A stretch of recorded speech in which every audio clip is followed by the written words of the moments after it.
And welcome back to another GACC podcast where we are going to be discussing games, anime, computers, and collectibles, but not necessarily all that one week. I am still your host, Harrison, and to my left...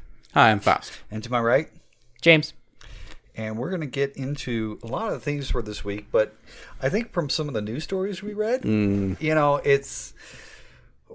kind of be we're old men shaking our sticks at the internet. I'm done shaking my stick. I'm just shaking my head. Well, it's like looking at the 90s all over again. Yeah, I mean, we got things from internet cafes making a comeback to people in the government going, well, maybe we need to do something about this video game and movie rating systems and everything. I'm like, I've already done this. I've done this. We've done this song and dance before. We've been through this. We have done this before, yes. Yeah. Oh, 90s? Look, more Pokemon. We've done this, Like, Jesus Christ. Yep. And it's like we've already had a rating structure in place. There's ratings on television shows that pop up. There's ratings on...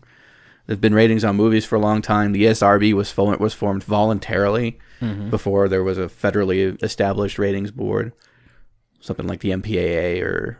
whatever that television thing is, FCC thing handles the television ratings. Do they? I don't know.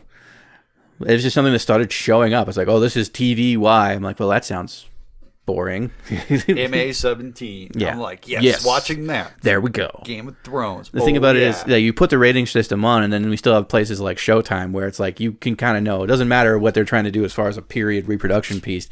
Oh, Spartacus, whole bunch of sex. Tudors, whole bunch of sex. And violence. Yeah. Don't forget the violence. And the Netflix thing, like, from House of Cards onto, like, Altered Carbon, the most raised, like, Altered Carbon filled with like, full frontal nudity, sex, violence, drug use. And it's like... I think, well, here's the thing is, I can kind of see, if you want to take an outside approach a little, is why this is getting optic again. Is thanks to the internet. So the internet has made things... a lot. We may need to restart. I don't know. I think it looks fine. Am I coming in clear? Yeah, I think I'm just. I think you're just having a moment. I had a brain fart. Yeah. So, what's going on here is still having a brain fart. The internet. Yeah, okay, so the internet has made it a lot easier to get access to movies or video games or stuff like this. Back in the day, we had the rating system put in place for movies or whatnot. You still had to go to the theater, or you had to go to the store to buy the VHS tape and everything. And not necessarily a kid could do it that back then because they needed the parents to be involved. Nowadays, because of Netflix, Amazon Prime, Hulu, it is directly served, to your desktop, and all you have to do is have your family account, and you can pretty much get a hold of anything and everything. So, granted, I mean, they do their best to try and put some sort of parental blockage in on these things. I mean, even televisions at one point when they were trying to figure out exactly how to deliver this sort of stuff. I mean, cable boxes, televisions, DVRs, that kind of thing have always had some sort of like content rating limitation. The Netflix thing, there is a specifically kids side on every Netflix account. You get a kids account that only shows child relevant content. It's like they're not going to pop up House of Cards or Breaking Bad or whatever. That's true. But look at how much like even like someplace like YouTube has gotten in trouble, or for what they've served up to kids. Because you get they get like the Spider-Man and Elsa stuff, but then it's like Spider-Man taking a fake poop on Elsa. But it's still portrayed as being kids, but there's very not proper things going on in those videos. And the kids, and the parents go, oh, look, it's just Spider-Man and Elsa. And yeah, it's okay for the kids to watch. But then when it comes down to the reality of it is, oh, no, there's like things like drugs and everything. Oh, yeah. In them, The thing about parody, and I think it's a really weak form of parody, but it's still something that gets a lot of views and has a lot of people discussing it, is when you take something that is somewhat of a wholesome character like Elsa, like she goes through a big character arc, but she comes out as this wholesome, benevolent character, or the characters from Zootopia, to be even worse. They're these wholesome characters who go through a lot of hardship, but they're still benevolent. Was it Mary Sue kind of characters. Okay. But to take those characters and then to put them in situations and have those characters reacting in a way that wasn't befitting their character model, to have them be grotesque and vulgar and do things like fake pooping or simulated drug use or something like that, because it's a wholesome character juxtaposed with that kind of thing. It's funny. That's a means of comedy, and it's a very easy means to exploit. And the thing is parody is perfectly acceptable, except for the people that are making these things are specifically targeting them towards kids, because they know that's what the majority of the audience is on YouTube, is the 13 to 18-year-olds. And with this... Like a quarter. They make up a lot of it. I mean, really, they do. Maybe like 30%. They make up a lot of it. Okay.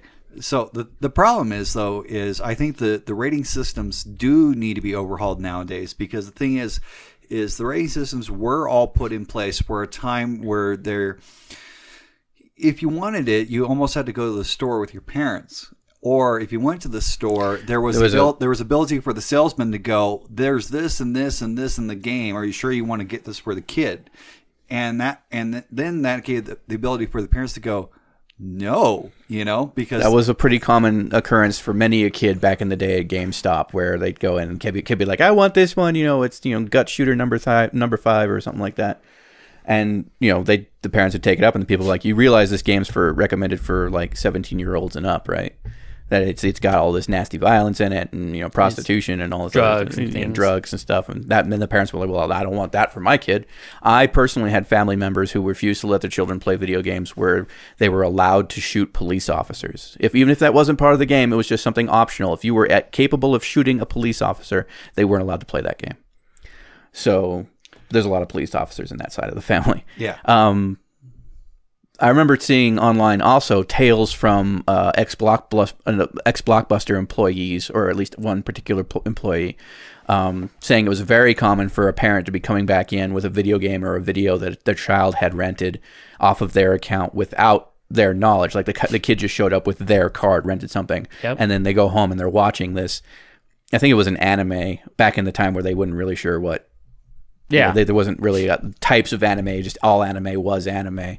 So, what was the one that we were talking about? Ninja Scroll. Yeah, Ninja Scroll, or that was pretty infamous. Kekko-kamen, Yoshu Digoroski. Yeah, La Blue Girl, or we're right alongside stuff like Tenchi Muyo, Love Hina, Ranma 1/2. Things like Akira would show up next to like the kidsy kind of like school stuff. And they didn't have any rating for this kind of content because it was all imported content.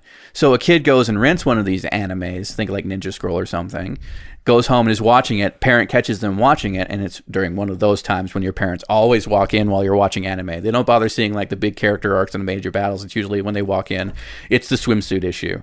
It's the panty flash shots. It's, and the parent comes back in screaming in this man's face for renting their kid this stuff. And the man had to point out, as far as their account, they came in and rented something on your account, and you don't have anything on here that is a limitation saying, don't rent this to my kid. That there was specifically a stipulation within the account setup that they could take advantage of, which was probably on some, bit of fine print, bit of fine print. But it's basically saying, do not rent movies. Like if my kid comes in with this card, do not rent movies of this rating or up, or worse.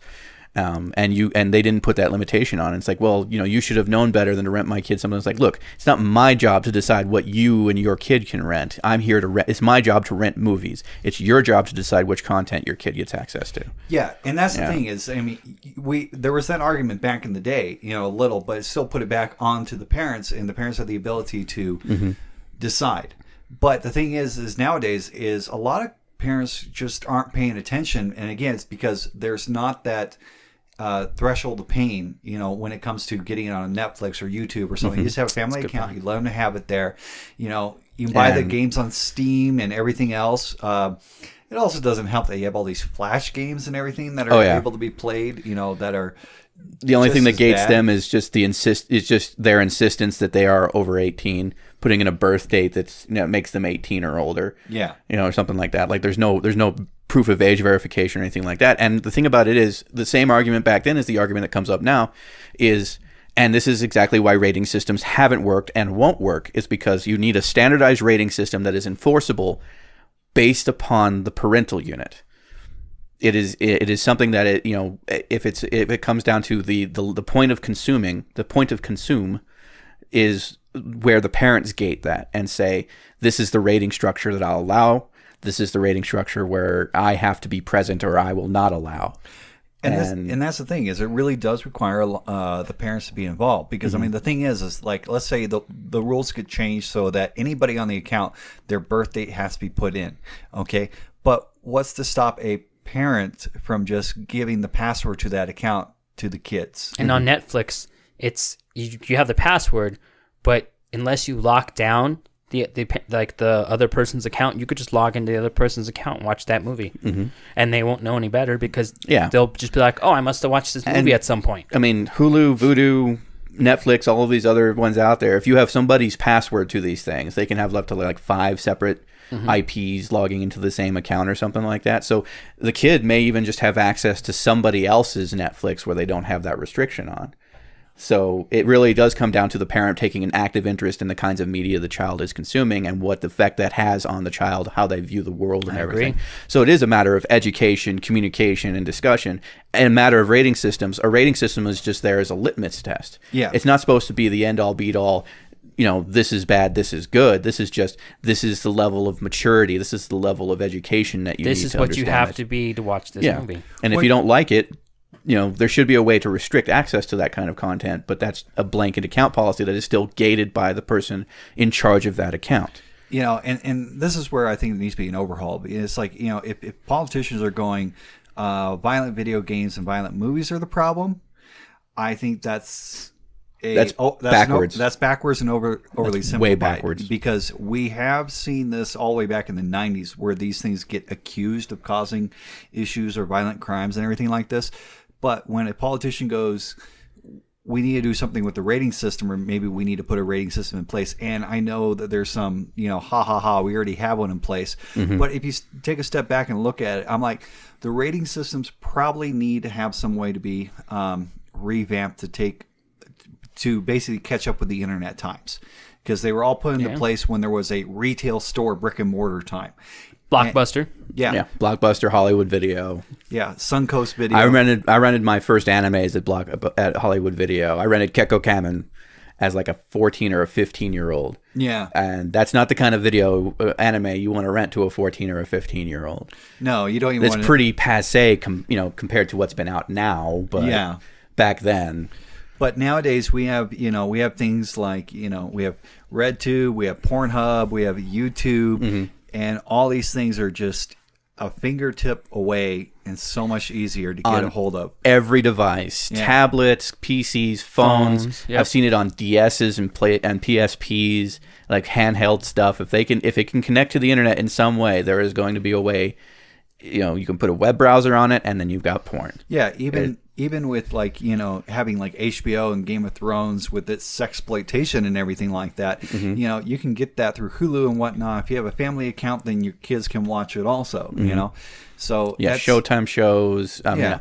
Yeah, Skinamax. Oh man, I miss Skinamax. Yeah. So, let me tell you folks a story involving Beavis and Butthead. Back in the day, around the time that Beavis and Butthead actually was part of a congressional hearing. Oh, yes. As far as to that television pointed towards the youth, especially teenagers, was giving them the wrong ideas, and that that certain acts of stupidity that would have no consequences, things like holding lit fireworks and stuff like that, because there were stories of kids seeing Beavis and Butthead doing these things.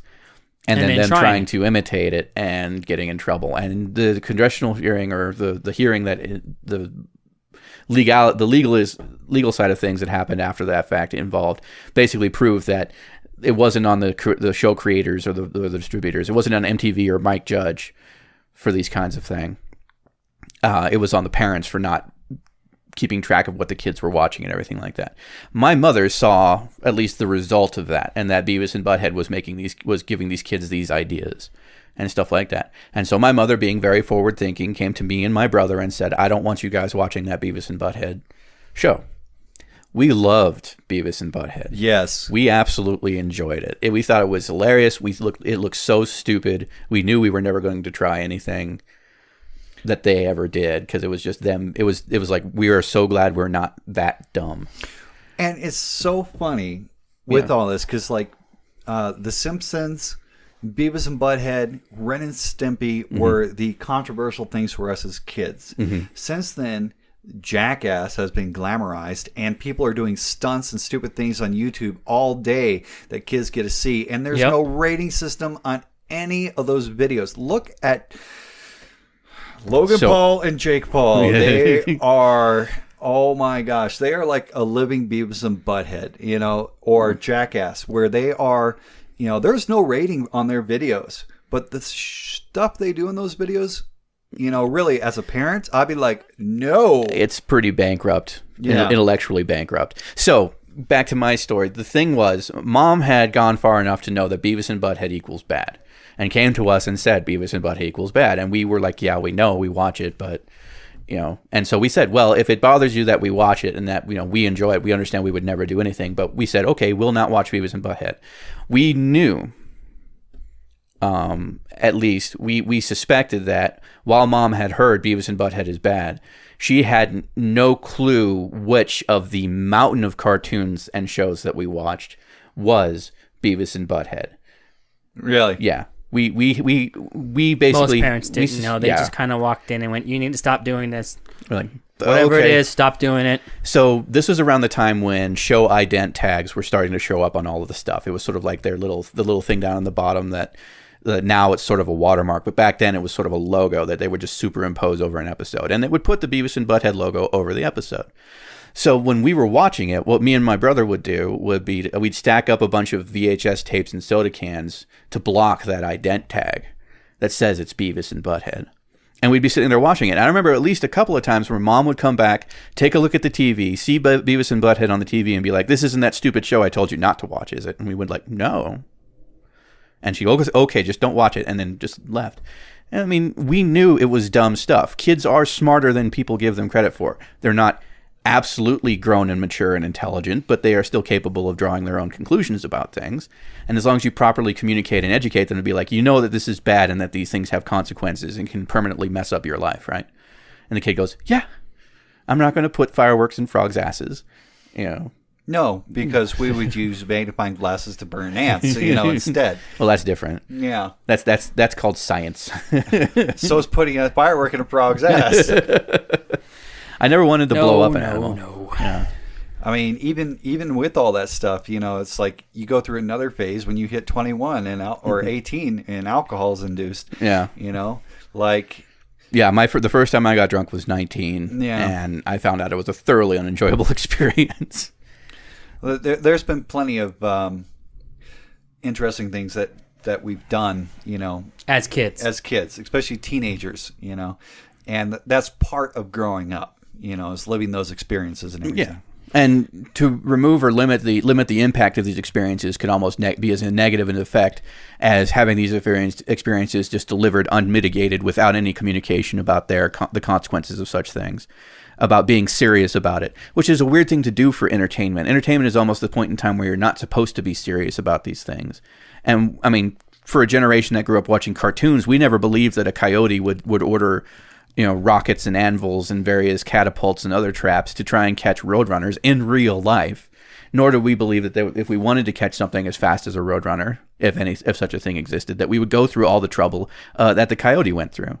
Yeah, or if, you know, you shot off like Daffy Duck's bill, you know, and being able to put it back down, we understood that was ha ha ha funny, you know. But there was a huge backlash against cartoons because back in the day, those cartoons were just that was an offshoot of slapstick. That was slapstick being able to get away with the stuff that would harm the actors were it done in real life. True.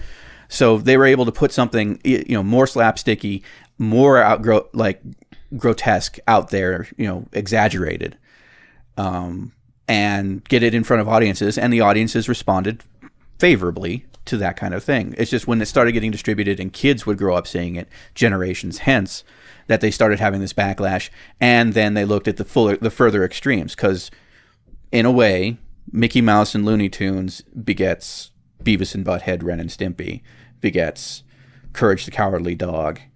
You know, like all of the stuff that I grew up where, you know, I saw them absolutely, no pun intended, neuter Courage the Cowardly Dog from a show that was, you know, my kind of show. It was dark, but it was still some sort of wholesome humor. It was Courage trying to protect his family. Protect his family. It was used as being, you know, this crotchety old man, and Muriel being this sort of clueless, lovable, grandmotherly kind of woman. But the enemies that showed up and the things that went on were curses and demons and devils and monsters that they could come up with. And then it became more about what could they get past the censors. And you can tell that there's a definite shift in tone from the first couple of seasons to the last couple of seasons, where they were trying their best to get past Viacom and Nickelodeon censorship and them not wanting to have any controversy or trouble and not alienate the parents who keep paying for the kids to watch. Yep. And so it really does cause a shift, and I really think it took a lot of punch, a lot of tooth out of that show. Yeah. And I mean the Crick Falusi, John Kay, the guy who did Beavis and not Beavis and Butthead, that's Mike Judge, Ren and Stimpy, had notorious battles with the censors and whatnot for Viacom and Nickelodeon, trying to get his Ren and Stimpy stuff passed through. And then when Spike brought him on to like, okay, reins are off, you can do whatever you want, and the stuff that got put out completely alienated the audience. Yeah, because it was like way off. It just didn't feel the same. Completely different tone. If you see the band, not the lost Ren and Stimpy episodes that Spike commissioned, like that's way off. And then we have something like they went a little gay. Yeah, just a bit. So, man, I can't remember. I mean, we had Ed, Ed and Eddie. I mean, they were a little wild. Yeah, but that was all right. But that was more in the goofy though. That was more goofy. That was more in the 2000s. Yeah. You know? So this is where all the teeth were kind of getting knocked out for like what shows could actually get away with as far as slapstick humor, bodily humor, that kind of thing. And now we end up with stuff like, you know, Amazing World of Gumball, where it is every single chance is taken to point out that they are not real characters. Yeah. They almost go through a South Park Kenny kind of thing, where if anything happens to the world at all, we understand, as the audience, we're made to understand, forced to understand that world resets every single episode. That that there's no real overarching or long-term progression going on unless a character needs to come back, and then that's just a continuation from one episode to the other. It's a two-parter. It's not a season-long kind of thing. So it's a weird thing to think that this has gone into how they change it. And then, and this is the capstone to the whole thing, we move on to Jonan Vasquez and Invader Zim. I love Invader Zim. Invader Zim was a show that came in with so many teeth and then had each and every single one of them plucked out one by one until Vasquez walked off the project. Like, didn't want to have to deal with them or anymore. Didn't want to have to put up with it anymore. And that's happened to a lot of like shows, in recent years, because the censors or the producers and whatnot want to pull the teeth out of it, and then it loses its flavor, that made it such a good thing. It's like, don't lose the audience, but you lose the audience by trying not to lose the audience. Yeah. Or it's like because they come in on saying going, we need to do these things so we can get a bigger audience and everything like this. And then you end up wrecking it, in the process. Yeah. Well, so video games. So the other thing that's coming around from the 90s, Duke Nukem? LAN cafes, internet cafes are making a comeback. I mean, it makes sense that we're right through the cycle where it's starting to become a more viable thing again, for at least for a short period. Take our desktops and go sit there with the keyboard all. Well, I think this is funny because they used to say internet cafes were a place you could connect to the internet, you could do work, you use it for business stuff. But really, a lot of gamers started to use them in the day, but they were kind of like shunned upon because they were still like your basement dwelling nerds. And I mean, basement dwelling nerd. To play a video game in a group as a part of a LAN party took up a lot more time and space than the LAN cafes were willing to give to the person who's just showing up to check their email, do a quick business, that kind of thing. Yeah. So the gamers would come in and take up multiple bays for multiple hours, and that wasn't how the model was designed. Now, the interesting thing about this was, I remember doing this, whether it was in the internet cafes, because there was a few of them where I was at back in the day that kind of set up for this, and we see it places always try to kind of do this, but our favorite place was actually at Purdue University. There's a math building in the basement. Ironically, there was this big 24/7 computer lab where students could do work and whatnot, but at the same time, they knew that the students were going to be going in there to play video games. And we would sit in there for hours on end playing online games in the very similar aspect to the LAN cafes are doing now, because that way the team-based games such as Dota or Overwatch or other things like this, you could all play together and coordinate. And that's really what's going on. Is now gaming is becoming more acceptable, more social, and so people are getting together in groups and wanting to go to the cafe. And especially with powerful laptops. Like my ROG station. I don't need a gigantic desktop. I just need a ROG station and an external mouse. But here's the thing is you're not bringing your own laptop nowadays. They're setting up with high-end $3,000 computers, mechanical keyboards, 144 full-on esports stations. That works. Esports stations, esport chairs, and everything else like this. That would be cool. Yeah, and they're like basically paying $5 to $8 an hour. Or here's the other crazy thing: is they're setting up private rooms so that you can stream to Twitch. Okay, so a professional setup, space rent out like $40 or $50 an hour, so that you just walk in, set up your, sign into your Twitch accounts, account, and stream to it. That'd be cool. And then they're doing this, and they're giving like coffee and everything too that you can buy. But if you spend $50 an hour. I can see that they've turned it into a viable model where they can think that people will want to show up and play in groups. This has been going on. Honestly, that would be a good idea. I mean, from the early 2000s, even in this city here, we had places like Ninja Monkey, and there was one other. I can't remember the name. I can't remember the name either. But I don't think Ninja Monkey's there anymore.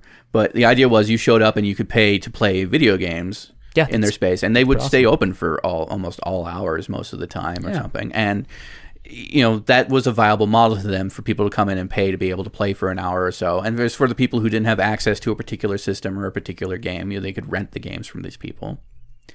And I mean, there's the VR arcade that's in the local mall, the Coronado Mall. That's basically I think it's a little expensive, but that's having experienced VR now, I'm not sure I wanted to pay that kind of money to experience that for 10 minutes or 20 minutes or something like that.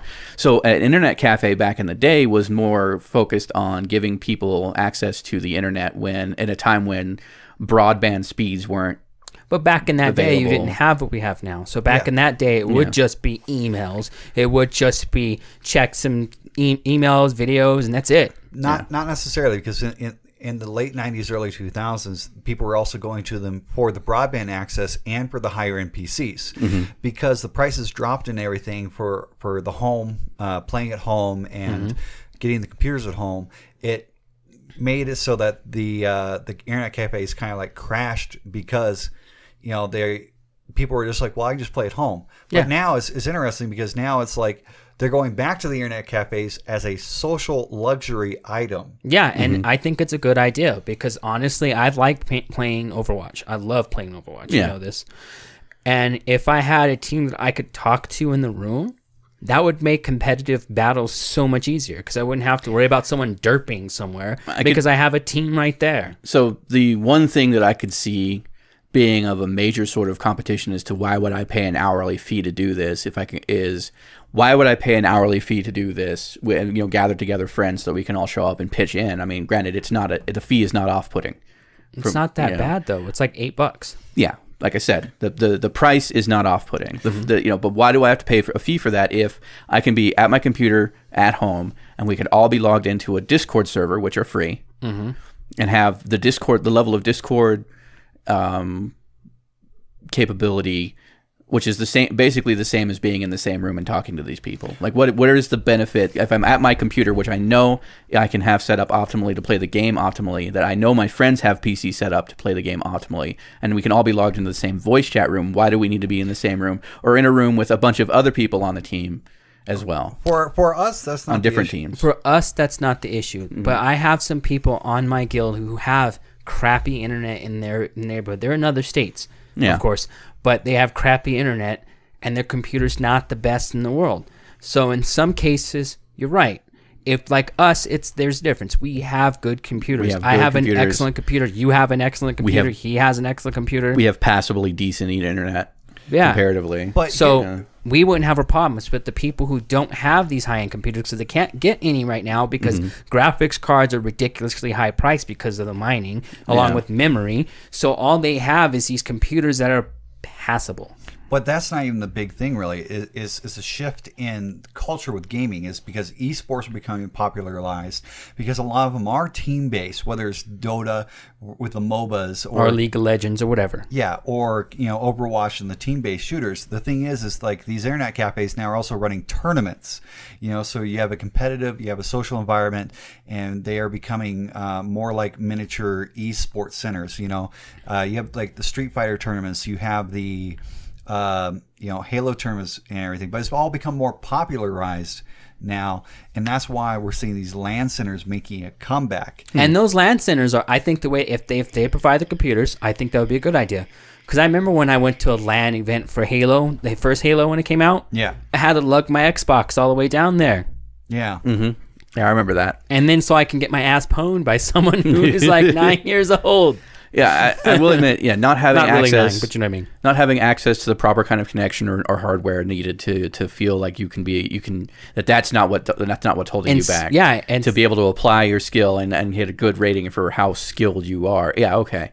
I can see that. Being able to pay for that as an event or as some sort of social things, like, hey, we're all going to come together as friends and play this game and not have to worry about the tech or connections or VPNs or anything. And they provide like that. Free coffee and snacks, man. No, they make don't. They make you pay for that. They make you pay for it. But here's the thing: like if I was, if these things were when I was younger, like in my early 20s, I would probably be going to these new internet cafes, especially now that the esports has finally become more mainstream, because we were doing it back in the day before the tournaments and everything else like this. So, maybe if they had senior gamer tournaments, I might show up, to play some like Quake 1 or something like that. But, kids these days, I can't keep up with their skills. Really? Right. That's what you're going with? Yeah. No. No, it's what with a lot of these like Dreamfest and all these other things, they are making separate divisions now. A senior gamer is 35. Look, if you're over 35, you're a senior gamer. All I'm saying is, if you develop a competitive game that is solely about how fast your reaction time is and doesn't give any whip at all, any sort of benefit at all to having a strategy outside of the box and not just following whatever flow the map details or whatever like that, and being able to, if a senior level, our age level gamer would be able to go into one of these games where all the twitchy fast reaction time youths are making a name for themselves, and we were able to think outside the box and prove to them that it's not all about being fast on the reaction, that would be a good game. If all the game is designed around is how fast you can click a button, that's not a good video game. That's not necessarily true. So speaking of like those kind of video games, I played that game you recommended, Devil Daggers. Oh yes, definitely do recommend it for you guys. Check it out. It's like $5 on Steam. $4.99. Yes, $4.99 on Steam. Which it's is $5. $5 on Steam. $4.99. Devil Daggers. All one word? Or is it? It's 2 words. It's 2 words. Devil Daggers. Basically, it's a bullet hell game, dude. Yeah, I'm sorry, it is. It is. It starts you off because I thought you said it was Survivor when you told me. It's bullet hell but there are no levels. Yeah, there's no level. There's no level gate. It puts you in a arena, little giant ring, and there's a dagger in the middle. You get said dagger, and your hand turns into bullets. I don't know how your hand does that, but you go to put the bullet. And then I was like, wouldn't it make more sense to shoot daggers? But what else? You do shoot daggers. No, it shoots bullets. Well, yeah, but you shoot homing daggers after a point in time, because once you grab the dagger, a timer starts ticking up.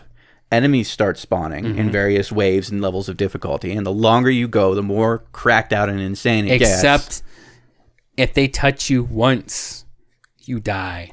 That's a bullet hell. That's a bullet hell, yes. Yeah. But as you move on further, you unlock better abilities, stronger attacks, and it's just surviving until that point in time. And it has a really great art style.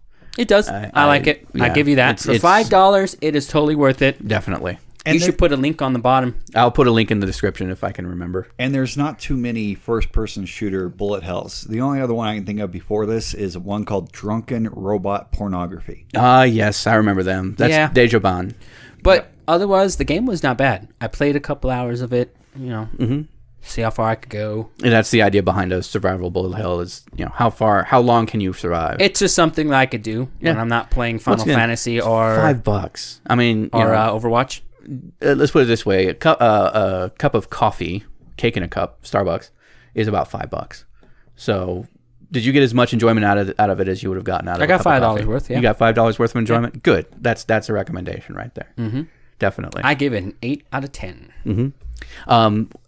In the retro side of things, the game that I've been playing the most of last week was I bought the Humble Bundle lately, which might still be going on by the time this video comes out. But the one with Dark Souls 3? No, the one with Tesla Effect as a pay what you want kind of thing, which is a Tex Murphy thing, which calls back to the retro FMV games and a couple of previous DOS games of Tex Murphy, a sort of noir, futuristic sci-fi comedic adventure game. Okay. I want to say. So I've been playing Tex Murphy Under a Killing Moon, which is the first FMV game in the series. I have the others. The one I didn't have was Tesla Effect. And so I want to make it through Under a Killing Moon and the other ones, Pandora, Overseer and Pandora Directive, before I move into Tesla Effect and see exactly how that gets updated and things like that. So it's really great to go back and be in the sneakered gumshoes avatar once more and have to put up with the weird 90s comedy and the mutants talking and the way that the adventure system works out. So I definitely give it a recommendation. You can get all of those games on GOG.com or Humble Store. GOG probably. Oh, both. Yeah. You know what game they should remake is Dragon's Lair. I think they have not remade that game. I don't think so. I mean, Dragon's Lair was one of the first ones that proved that video could be doing it. There was one I want to call I can't remember them, but there was one along the lines of Dragon's Lair where it was a cartoonish sort of like put in the right input at the right time sort of thing. Mm-hmm. That I can't remember the name of, but it was pretty much just as fun as that. There was one with what's his name, Deuce Bigelow guy. That's come on, Rob Schneider. Yeah, Rob Schneider was in an FMV game along the lines of Dragon's Lair, and where certain things would happen and you'd have to put in input at the right time or see a death scene and have to start over. So I mean, it seems interesting enough, and Dragon's Lair was sort of a game that was designed around giving you a good narrative experience and sucking up quarters like nobody's business. A lot of those games were designed to suck up your quarters. Yeah, definitely. Like nobody's business. So I do recommend the Tex Murphy series, even if you just start with Tesla Effect, which is the fan-funded Kickstarter reboot, sort of revisit to the series. I don't think that they're going to really keep making more of them, but it was enough to see a new entry into the series. So I'm excited to get to it, but I want to make it through the previous games and refresh my memory, as it were. So, kids these days. Mm-hmm. What about them? And trends. We're going to talk about toys. Are we? Yeah, because the toy fair happened in New York. Oh, we did. Yeah, we missed that. Yeah. Oh, yeah. It's probably a good thing too. I blame the poop emoji because guess what's popular with kids now? Poop. The poop emoji. Poop toys. Okay. There's a Skid Shot 30, which you load up toilet paper and it shoots it. Okay. Yeah. There's a game coming out called Plunge It. Okay. We're gonna make a game where you plunge poop. There's Mattel's Flushing Frenzy. What the hell is that? That is awful. It's awful. It's all poop. Spin Master Flush Force. Oh my gosh. Why? Why? Jack Specific, pull my finger. And it's a monkey and it poops things out. Yeah.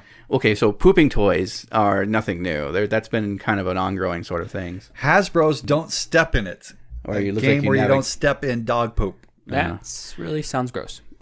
So why? The New York Toy Fair is a point where toy designers and developers come together to share their toys and be like, and see if they garner any kind of popularity or whatever. You can find a lot of really great ideas. You can find a lot of really iffy ideas. I don't really think that this was necessarily something that's you're gonna see flying off the shelves. But as far as a running theme, I see what you did there. As far as a running theme, yeah, it's something interesting to point out that a lot of things are the focus of poop. For a while there, based upon the stuff that I saw, I thought you were going off about like Tide Pods themed fidget spinners or something. Are fidget spinners still a thing? Sound off in the comments. I think they've pretty much died away, but I don't know. I think this is like the industry itself self-identifying that their toys are so shitty. We might as well just make shit toys. Mm-hmm. Yeah. Pun intended. Yeah. But I mean, the New York Toy Fair is quite exciting for me because that means that I'm just not remembering names at all anymore. I'd have to double check it. No, what I like buying toys from is that Big Bad Toy Store one I got you your Christmas gifts from. Yeah. I love them because I get emails and they have a lot of like deals going on. And they're pretty good. They're pretty good at getting you some figurines and stuff out. And I'm not talking ones that you can get at stores. I'm talking like details, Transformers and stuff like that. Well, they also have the stuff you can get at stores too, but they have a lot of Transformers stuff if you're a Transformers fan. There's a lot I think is going to be coming out. Pointing at him. Yeah. I think there's going to be a lot coming out. So I became a fan of the grandillusions.com series by Tim the Toy Man, which is a man who has spent 60 years of his life collecting toys and has stuff spanning generations. And he goes to the toy fair and comes back with interesting stuff. So hopefully there'll be a new one from Grand Illusions with new information, new interesting things that Tim has found at the New York Toy Fair. Mm-hmm. But grandillusions.com is where they sell magic and toys, optical illusions, puzzles, and that kind of thing. I really recommend it's grand-illusions.com for checking that kind of stuff out and finding out more about the toys and collectibles of both yesteryear and this year and upcoming years. So it'll be interesting to see what all comes out of that. Maybe we should post all these as a link below so they can click on it. Quit making me do work. The thing is, I think if we get enough people in our comments to whine, maybe we'll actually put up some stuff. But who's watching us this far into the video? I have no clue. I am. If you're still around, thanks. Give us that thumbs up because we want to know. Yes. Yeah. Because most of it we just do this for ourselves. Yeah. So we're just here talking about crap for our own. Like benefit. toys. It's like smelling our own farts. We like it. Nobody else does. Yeah. No, I don't smell my farts, man. That's kind of weird. No, that's just weird. You don't smell your own farts? No, I make others smell it. That's even weirder. That's even weirder. Yes. You're even weirder. Here, smell this. I think we should stop it before we get any more self-deprecating. All right. Yeah, all right. So that was the show, folks. Once again, thanks for sticking around. Thanks for watching. If you like us, like, comment, subscribe, love, vote, rate, review. We'll see you guys next week. Bye. Really? Poop toys? We just spent all this time talking about video game ratings and stupid shows and real controversial stuff, and you have to go, let's talk about poop toys. And then I thought, oh god, he found that fucking cone, that joke toy that they thought where it's like, it's like the one that's shaped like a star and it's a cone and you're supposed to shove it up your ass and shit star-shaped poops. No. Fucking poop toy.